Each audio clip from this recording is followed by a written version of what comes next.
uma coisa que segue preocupando bastante, tanto magistrados do Supremo quanto integrantes do governo, é a dificuldade que o governo e que os empresários brasileiros que têm interesse lá estão tendo de defender suas opiniões nos Estados Unidos, o nosso ponto de vista, de ter influência na opinião pública norte-americana, de publicar artigos, de dar entrevistas, né? Foi feita uma comparação,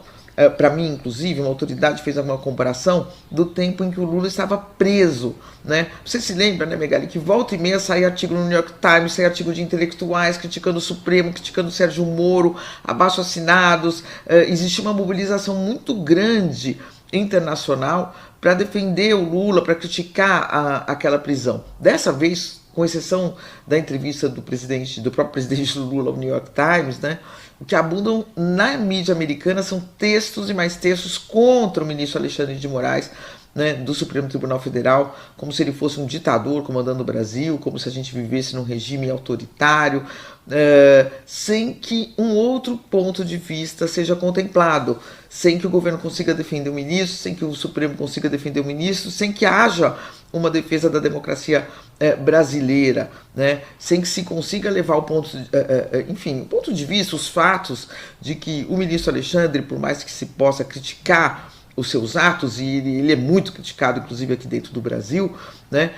Inclusive dentro do próprio Supremo, mas ele é um ministro indicado numa democracia, um juiz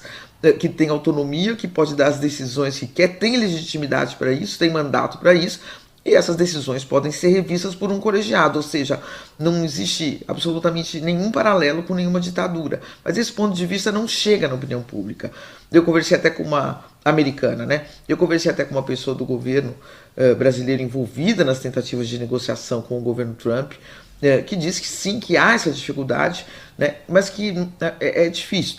tá complicado. Que na época do Lula era mais fácil, porque o Lula era uma liderança de décadas e décadas, com muitos amigos, com muitas alianças no exterior, em torno da personalidade dele, daquela situação dramática de prisão, né, mas que agora está muito mais diluído isso, né? Então há essa dificuldade e há essa preocupação, Megali, de uma falta de espaço para um outro ponto de vista sobre o Brasil também ser divulgado lá.